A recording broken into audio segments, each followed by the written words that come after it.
Hi guys, Jerry here and welcome back to my channel where I'm speaking about the role of spirit in our suffering, the role of spirits in our suffering and our existence, that which is called mental unwellness, but also in every aspect of our lives. How much better our lives will be or can be when we acknowledge the presence of spirits and the role that they play in our lives. Whenever I get a call from somebody who wants to see a psychiatrist, I have to think to myself, or someone wants to go and see a mental health practitioner, I have to think to myself, should I not? Should I recommend or not? Do I have the time? And many times I will say to them, do you mind speaking to me? Especially if it's somebody who says, oh, I cannot afford, I need someone. I'm like, first of all, where am I going to send you to go and have session after session after session if you cannot afford it? Because it's not cheap. So I will say to them, listen, if it's okay with you, I would like to speak with you about what you're struggling with. And I immediately disclose to them that I don't have a document, a certificate that qualifies me, but I am qualified. If you are okay with that, then we can work together. And I say, so what is the issue? And they will tell me I let them give me whatever it is that they want to give me. And immediately I will tell them, first of all, there's nothing wrong with you. And I will talk to them about how our spirit operates inside of our body, what our spirit is about. This spirit that is suited up by this body and our higher selves, which some people call an oversoul, like it's the main soul, and what the interplay is between the two, and how that then spreads out into this physical world and this physical plane.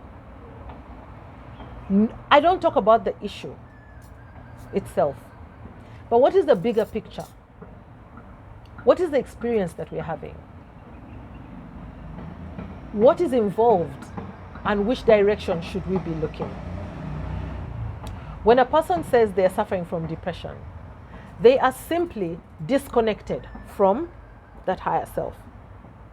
We have for a long time had people say, I'm sad, or the person who's depressed is sad. They're not sad, they're low. They're low. If you look at the emotional chart, the lower vibrational emotions are what this person is feeling. So those words don't come from nowhere. They feel low, they feel heavy, they feel dense, and these are dense emotions. You have fear, you have shame, you have guilt, you have apathy, you have anger, regret. So somebody is sitting there feeling heavy in these low emotions. And for us, we think they're just sad. Yes, they may be sad. But by the time you get depressed, it's no longer sadness. Now it's emptiness. Why? Because your higher self, listen to the words, your higher self is high. And now the emotions that you're feeling that are low are low. And the lower you go, the further you are from your higher self. And the further you are from your higher self, the more that connection thins. It never really breaks. It thins so much that you don't see your higher self anymore. And now you're empty because you're not connected to anything. That emptiness is now the problem. Someone just doesn't have any will to do anything. Now, in that low state, while you're swimming in that low place, what is going to happen? Other low vibrational spirits that operate in that pool recognize you and they come and they call their friends And they're like, you come. We've got one. We've got another one. Come. Then they start latching onto you like leeches. They start latching onto not your physical body, your spirit. Your spirit that is now weak because the connection to your power source has been diminished so much. So they come and they're like, this one has no protection. Come, guys. These spirits are always looking for host bodies. So they come and they're like, yes, yeah, what you did was not right. Oh, and you did it the other day again. I think it's just a trait that you have to work through. And I can imagine what everyone is now going to say about you. Yeah, and they already don't like you, so something like this just makes it so much worse. Yeah, it's going to be so bad. And as you lie here, even your landlord is going to want his money, and yet you can't get money from anywhere because you can't even do a good job right now because of how you're feeling. And as they say these things, it sounds like it's you. It sounds like it's you. So you listen. Everything seems right. Because you're so deep inside this darkness, inside this space, you cannot see hope. You cannot see anything to be grateful for, because gratitude is up there. You cannot see anything around you that should bring you joy, because they are so far away. The reality looks bleak. And all these voices suddenly seem to be telling you the truth. And as they speak, there is a mercenary in the background, just waiting for the perfect time. As they speak, you're empty, you're open, you're giving in, you're empty, you're open, you're giving in. At the perfect moment, mercenary comes in and says,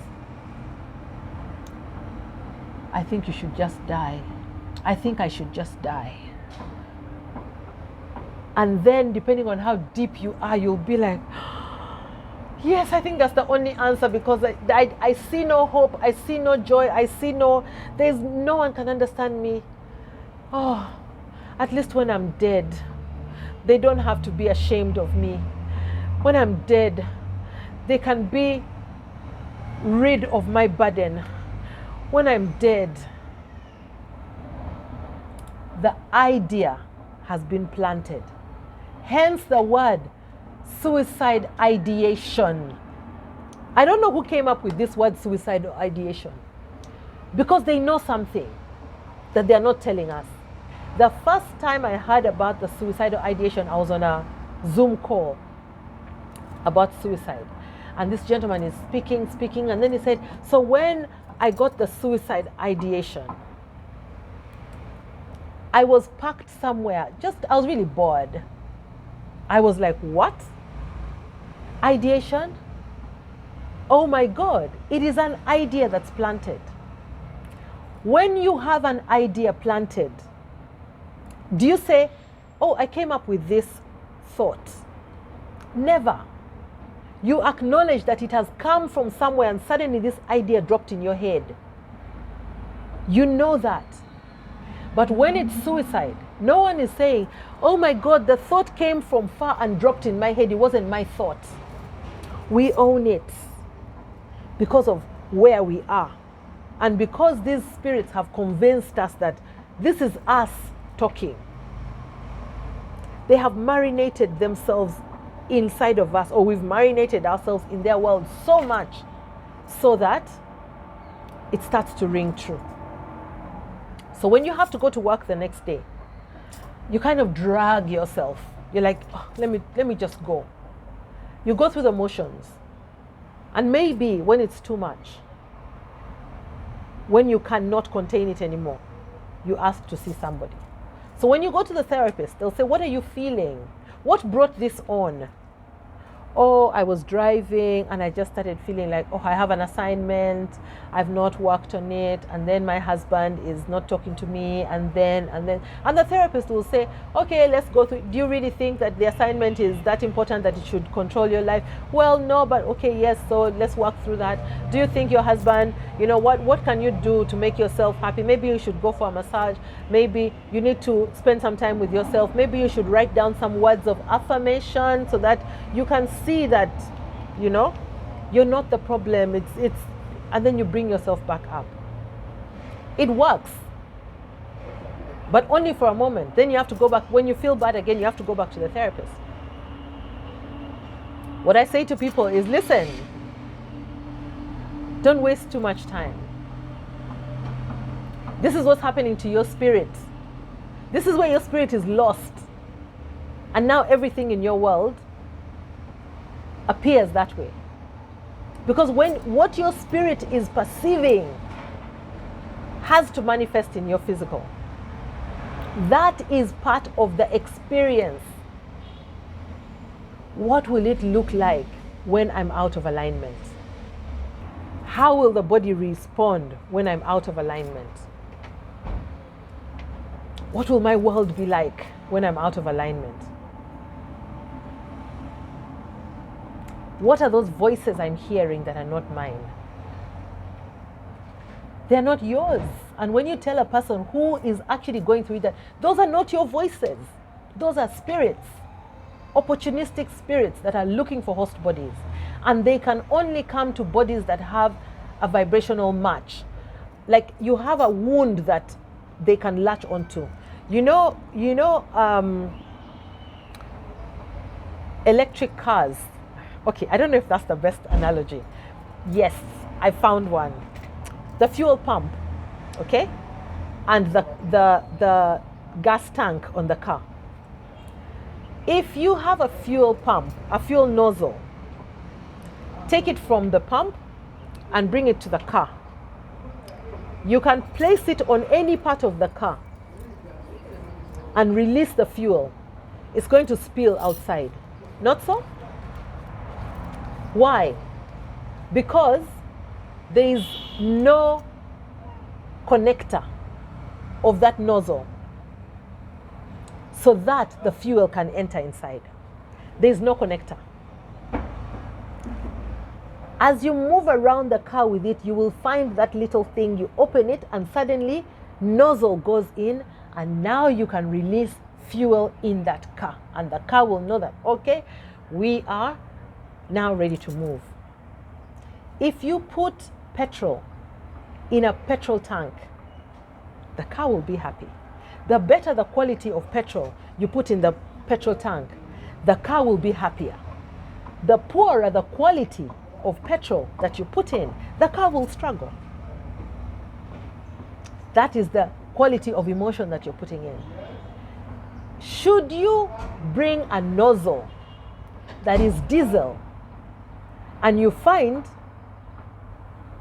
the hole, put that nozzle in and pour diesel inside. The car will drive for a bit thinking, yeah, we are fine. Then it will stall. This is what has happened to you. This is what has happened to you. Is that you have stalled because you freaking put diesel in a petrol engine. You have allowed the wrong entities to find a hole to get in. How? You're afraid. Oh, I'm so afraid. I'm so afraid that whatever. Right now I can't even think of what would be afraid of. I'm afraid to cross the road. I'm so afraid to cross the road. I'm so afraid. So what would it do? When you're trying to cross the road, someone will get hit.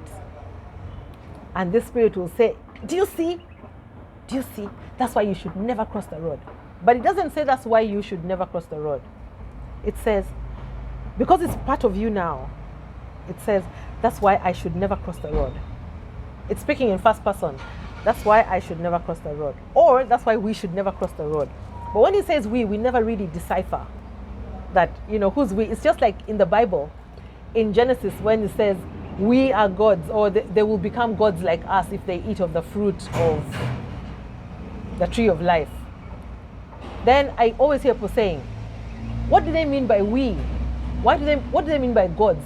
Because we've been told God, God, God. None of us sees that it's gods. And then some people can justify, like, who are those gods? If we say there's only one God, and we say Africans used to worship small gods because there's only one God, who are those gods who are saying, if these human beings eat this apple, they're going to become like us? What kind of gods are those that when you eat an apple, you become like them? Does that story even make sense? So in this case, you have allowed yourself to have an opening through which these low vibrational entities come in and start pumping you with the fuel. That fuel is the emotion. They pump you every day.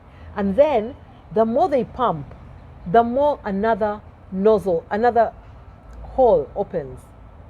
Another tank opening appears. One was anger. The other one was shame. The other one was guilt. The other one is the apathy. The other one is I regret now why I was angry with this person. But I was angry because I'd been sad for so long and they didn't check on me. And then. Now they're all one thing mixed up in there. But when you go to see a therapist, you lead with one. So work through that one, go back into the next one, into the next one. When you go to a psychiatrist, when it's all too much now, all the things are open and you're even spewing out some of those emotions. You're angry today, you're this tomorrow, like you don't know what you are anymore. You see someone on the street, you laugh, ha ha ha ha ha, and then the next minute you're shouting at somebody. You're chasing cars, you're barking like a dog. They're like, she's in full-blown psychosis. Give her medication to shut everything down. All systems shut down. Boom. Now you're like a zombie. You can't even control the saliva that's coming out of your mouth. Now everyone is like, oh my God, Jerry is mad. Jerry is, oh God. But inside Jerry's head, she's like, guys, I don't understand. There is a Jerry in there. But we're like, shut everything down. And when Jerry regains some sort of balance, after everything has been shut down, all those nasty spirits have kept quiet, even the good ones have kept quiet, then Jerry is feeling like, okay, why am I continuing to take this medicine that's making me drool, making me weak, making me lazy, making me gain weight? Let me stop. When Jerry stops taking that medication for a moment, she feels good. She feels alive again. And she's so happy, but nobody has told her that the spirits are still going to come back because those vibrational wounds are still open and it's going to come like a leech and stick there and start pouring that diesel into, the bad diesel into your bloodstream. So that, they say, she stopped taking her medication, the psychosis is back. And even you are like, I don't want to take the medication. The medication makes me feel bad. But you need it because you're mad. You're psychotic. Schizophrenia, the things are coming back. They're talking to you again. They're laughing at you again. Why? Because you're back in that pit, the low vibrational pit. But how do I come out of it? That is the question you should be asking. How come I don't have what you have? How am I in the physical and I'm able to see on the spiritual? How am I able to see spirits? I'm always like, do you even understand the blessing, the gift that you have? And why is it there anyway? Why is it there? How can you use it? Why did it pick you? There's a reason. There's a reason. So when we don't acknowledge the role of spirit in who we are as human beings, in our experiences, especially in the mental health space, that Where is that mental space?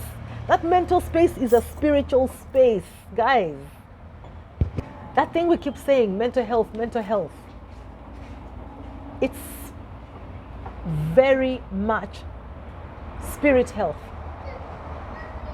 And until we come to terms with the fact that we are spirit beings, having a spiritual experience, we will not rest. We will not heal. We will pack the hospitals and build more hospitals and die and attack people and ruin entire families because no one understands why this child has to behave like this. And don't even get me started on teenagers. Until we understand and appreciate that we are spirit beings having a spirit experience and that other spirits are concerned and involved, good and bad, then we'll never come out of this. If you understand that we also live in a world of duality, that there is, where there's good, there is bad, where there's black, there's white. We only know black because, we only know darkness because it's the absence of light. We only know light because there is darkness. Otherwise, what would light be? It would just be. It would just be. Until we understand that, we cannot heal, but also we cannot rise up to do what it is that we came to do in this cycle of our existence. Thank you very much. If you haven't already, please subscribe, click the notification bell so that when I put out another video, you can be notified. Thank you. Share this with anyone you know who's having a mental health challenge so that if it resonates, we can start to walk towards healing. Towards, not even healing, but we can start to walk towards the light of who they're supposed to be and what they're meant to be doing with that gift that they have. Thank you.